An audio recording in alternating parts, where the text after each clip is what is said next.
What is going on, dudes? This is VaporTheGamer, and welcome back to another episode of Vapor Reacts. So, you remember when I reacted to MatPat's game theory for FNAF, I don't know, a couple days ago now? Well, he said in that video that he was going to dive a little deeper into a specific character from his last theory, which was more based on the Fazbear Fright book series, which I haven't read yet.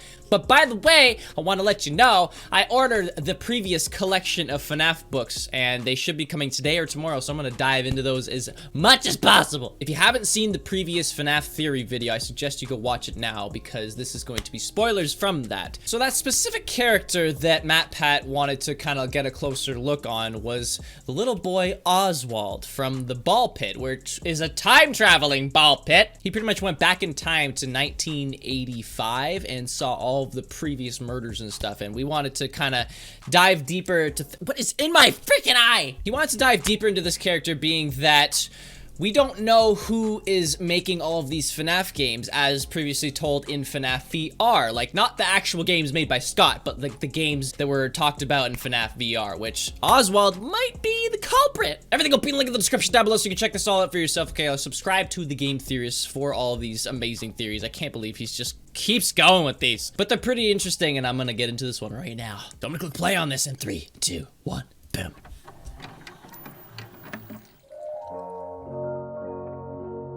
Wow, you are a very good drawer. That is very well done. Like, actually, I wish I could draw like that good, let alone draw normally that good. Jeez.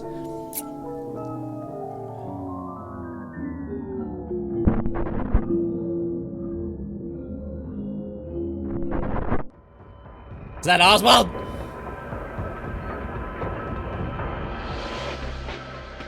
Hello, I like that intro. Welcome to Game Theory. It's a little less aggressive. We continue our analysis of FNAF's newly released ghost stories, The Fazbear Fright, Which I'm ordering next. We cover the majority of this book's key reveals. I don't even care. I'm not even gonna remember. Bombshell, where we visit what is chronologically the earliest Freddy Fazbear's Pizza we've yet seen. 1985. A location that we have never visited before in any of this series canon, but one that we know to have existed somewhere in the background since the release of FNAF 2. With 6 murders set in 1985, it makes it very likely that this was the mystery location to have closed down the franchise before its grand reopening 2 years later in 1987. Right, and which was that, FNAF loyal 2. Theorists, is why I scrounged through every scrap of FNAF content out there, and like entered Even the toys? Stitch raid over Oh my here. God, that was Scott so throws creepy. out ideas, and I'm just digging through his dumpster, hoping to cobble it all together into a workable body theory thing. Whatever. As that silly children's workbook taught me years ago, some of the biggest lore reveals in this franchise. I want to order happen in that the one too. I haven't unlikeliest read that. places. Yeah, we're gonna reveal Golden Freddy's name in this children's workbook word search. Fantastic. Actually, it was fantastic. I thought it was a brilliant way to do it. That said, I will not forgive dabbing Chica. Never. Truly a cursed image. But you see, I can't think believe there was that they one other put that in massive there. lore reveal hidden in Fazbear Frights, buried amongst the tales of Extreme Makeover Robot Edition and Yeah, that Ball was Pit creepy Time as hell. Machine. A lore reveal Ball that Pit is Time Machine. absolutely worth our time exploring today. A lore reveal that introduces us to a character who's been helping to pull the strings since the very beginning. One who's been misleading us about the horrors of Fazbear Entertainment. Someone whose importance goes far beyond just the 40 pages he appears in throughout See, this this book. is what I I'm think here for, the Into lore. Pit may have just introduced us to the creator of these games. And I'm not talking about Scott Cawthon. Let me explain. One of the strangest inclusions in Here we go. FNAF VR Help Wanted was a reference where it gets to a interesting. game designer that was telling lies about the horrors happening at Freddy Fazbear's Pizza. We know that Fazbear Entertainment has developed something of a bad reputation over the last few decades, and while it's true that some stories associated with our name were loosely based on actual events, the majority of them were total fabrications from the mind of a complete lunatic. Lawsuits pending. And yes, that sweet, sweet piece of man candy that you see there is Scott Cawthon himself. Okay, fine, haha, funny joke there, Scott. I mean, this series likes to get self-aware. We're all familiar with that. And for a mainline title in the series, this one felt pretty extreme, but fine, cool with it. And then you keep playing the game, and what started as a one-off tongue-in-cheek joke actually becomes a critical piece of the lore. They lied to us. They lied to all of us. They told us that the whole point of this VR game was to undo the bad PR done by a rogue indie game developer who supposedly made up a bunch of crazy stories that tarnished the brand. But it doesn't stop there. Crazy There's more stories. twists in FNAF VR than there is in a typical M. Night Shyamalan movie. Shyamalan? Entertainment hired the game developer. Those indie games were designed to conceal and make light of what happened. This isn't just an attempt to rebrand. It's an elaborate cover-up. The whole thing starts with like, oh, this game designer is a joke. Psych! No, he's not. He's actually critical to the lore and is exposing the crimes happening at these restaurants. Booyah, fooled you again. He's actually one of the villains. When the dust actually settles on this plot development, what we're left with is a game designer looking like Scott Cawthon, hired by Fazbear Entertainment to make indie games, the games that we've all been playing up to this point, in order to misdirect us away from the real lore of the story. So of course, I did an episode all about how Scott Cawthon is the villain of FNAF. Let me rephrase what we just heard. Scott is one of the bad guys. He was lying to us. If FNAF VR's tapes are to be believed, pretty much everything we know from the first 3, at least, but maybe even 4, 5, heck 6 games, could all be thrown out as complete fabrications created by Scott Cawthon for the sole reason because he was paid off by Fazbear Entertainment. Except, I was wrong. Nothing new to be sure, but here, Hey, it was a timing good couldn't have effort, been though. worse. You see, I earlier wouldn't have known that. very week that I uploaded that video, Scott made a post on Reddit saying that the indie game developer from FNAF VR isn't him. Here's what he had to say, quote, "The question is this, is Scott Cawthon now a part of FNAF lore? The short answer is no. Yes, I used my own picture for this indie developer because it's an obvious parallel, but that doesn't necessarily mean that it's actually me in universe." End quote. Yeah, Scott, you remain vague and mysterious about the lore for years, half a decade at this point, and this one little detail is the thing that you want to clarify. And you just choose to do it right before my video on this very topic, which, while it is honestly still a perfectly valid theory, gets everyone to dismiss all of the findings for that entire theory since it's the one small detail that I get wrong and everyone focuses on. I don't have feelings about any of that at all. Scott continues, quote again. So no, I'm not canon. Only the existence of a game developer that supposedly made video games based on actual events that may or may not be a cover-up by Fazbear Entertainment is canon. Keep in mind that I do tend to use pictures of me and my family in the games, just because they're so readily available. In FNAF 4, I used a picture of a mountain range that I took while I was a truck driver in West Texas. I used a picture of a snowman that me and my older sons made together. I used a picture of a pet mockingbird that we nursed back to health one year. How did I not know that? How did I not read this? Well, you probably already know the answer. End quote. Oh, I know the answer, Scott. And that answer is yes. What? You breathe and it becomes canon. My ever-decreasing sanity aside, it does leave open the door as to the identity of who this rogue indie developer is. And I think that Fazbear Frights' story Into the Pit reveals to us who it might actually be. Admittedly, this really is a bit could looser of a be theory, but I that think kid it's one worth in the ball discussing. pit. I believe our secret game designer, the one who's been lying to us through these games, is the story's main character, Oswald, the little 10-year-old boy who winds up in a time-traveling ball pit to visit the 1985 murder scene of Freddy Fazbear's Pizza. I believe he grows up to be hired on by Fazbear Entertainment to create these games. Now, that might seem like a stretch for a character that we only get to know in the span of 40 pages, but holy Ballora, is there a lot of evidence in those 40 pages to back that assertion up. Shortly into his story, Oswald is shown to be obsessed with animatronics for no apparent reason. Quote from the book, "He didn't know why, but lately he'd been drawing mechanical animals, bears, bunnies, and birds. He imagined them being human-sized and moving with the jerkiness of robots in an old science fiction movie. Sometimes he drew the animals' exposed metal skeletons or sketched them with the fur peeled back. It was a creepy effect, like seeing a person's skull peeking out from beneath the skin."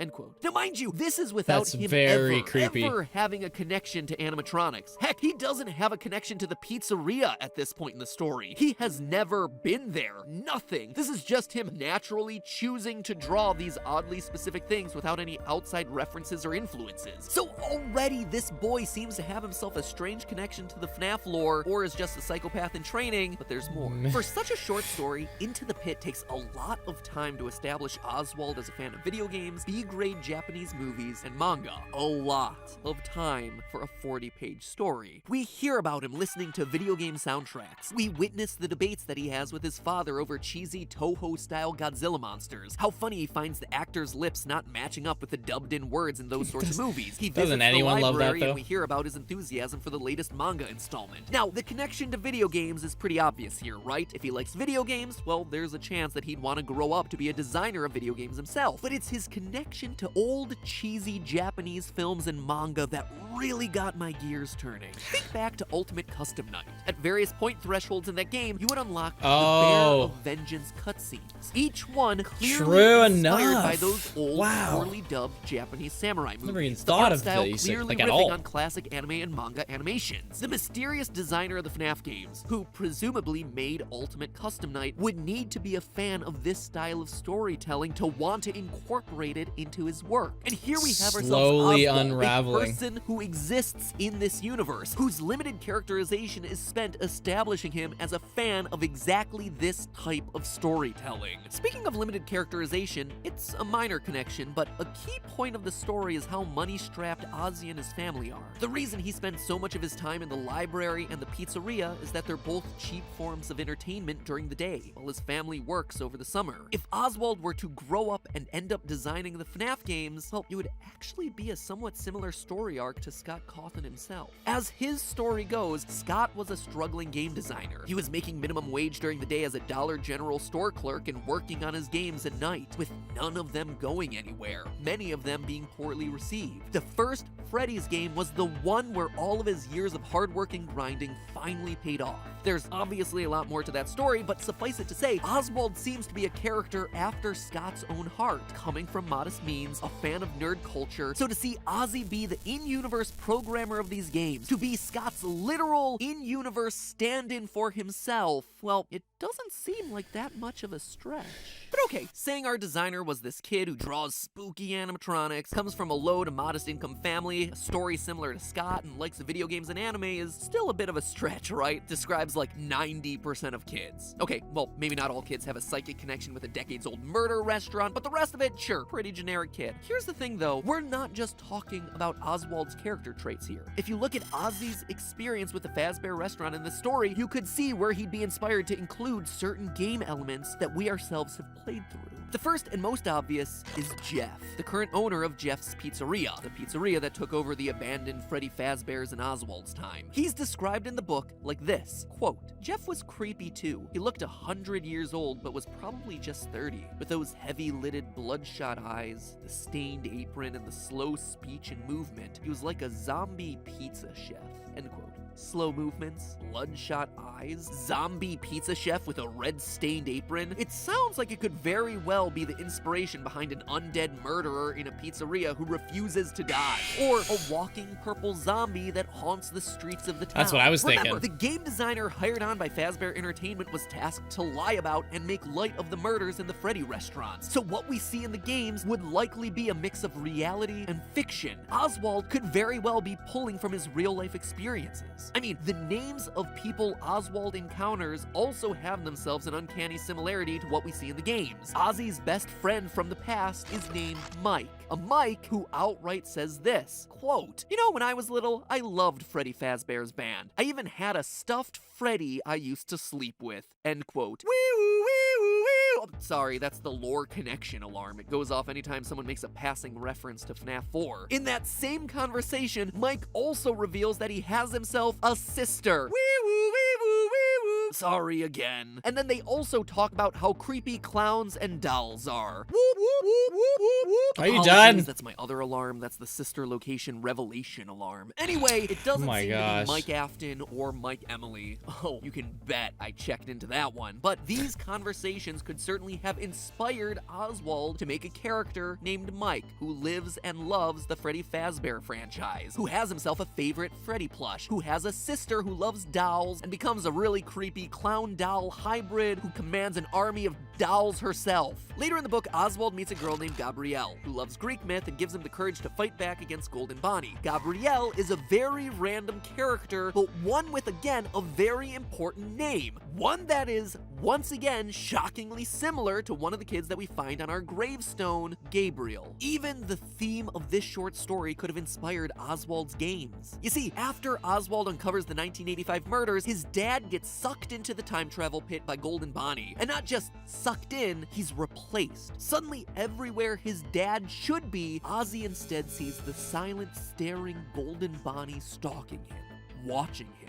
Ozzy is the only one who sees it too. Everyone else just sees his father like normal. Actually, a really creepy, disturbing piece of imagery. One that gets Ozzy to question his own sanity. But it's also one that directly ties back to the core motif of the games. A father, William Afton, becoming a golden bunny to terrorize kids, including his own son. A son who then has to go out, seek, and ultimately rescue his father in order to end the nightmare. And then you just have random lines inserted into the story that kind of fit but kind of don't, but are also oddly specific to key moments throughout the FNAF franchise, like this, quote, "Every day you toss me out on the street like garbage," end quote, which are reminiscent of the FNAF 6 salvage minigames, with animatronics literally being thrown out on the street. This line, as Ozzy says it in the context of the scene, is kind of awkward, but if you're looking at it through the lens of, hey, this is actually a lore connection back to the games, I mean, now all of a lot of them really line up perfectly. There are just so many details that line up between Oswald's character, the people he meets, and the things that he goes through that line up with someone who could have made the FNAF games, who could have concocted parts and pieces of this story. Even motive-wise, it makes sense. Maybe Fazbear hires him on because they know he knows the truth, and it's to get him to shut up. Maybe Ozzy accepts the money because A, he's poor, and B, he's scared. He knows what they can do to him. I mean, will any of this ever come into play in any way, shape, or form? Unclear, probably not,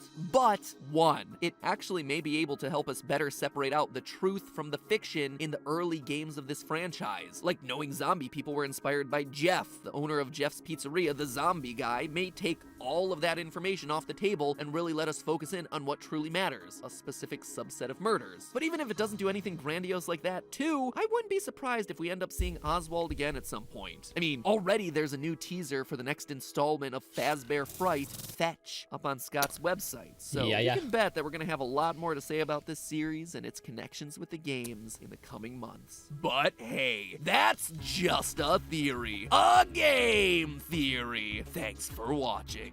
My, oh my. Obviously, like he said, it's just a theory, but man, a lot of those lined up with the actual lore of the story. I just love how it kind of tied in with the actual game lore a little bit, you know, being that there was someone who was hired on by Fazbear Entertainment to basically cover up everything that has happened in the past, but then he adds little hints here and there in the game to kind of let the player know what the heck is going on. It just really lines up even with the Oswald having a friend named Mike with his stuffed Freddy doll, you know, like in the mini games of FNAF 4 where the stuffed Freddy's all over the place, and he has a sister. There's just so much that could come from this, and maybe we'll actually see Oswald in the future in the FNAF games? I don't know, but man, a lot of that lined up, and I would love to know what you guys think about that. That was the Five Nights at Freddy's game theory. I guess it's a part 2 to last week's game theory,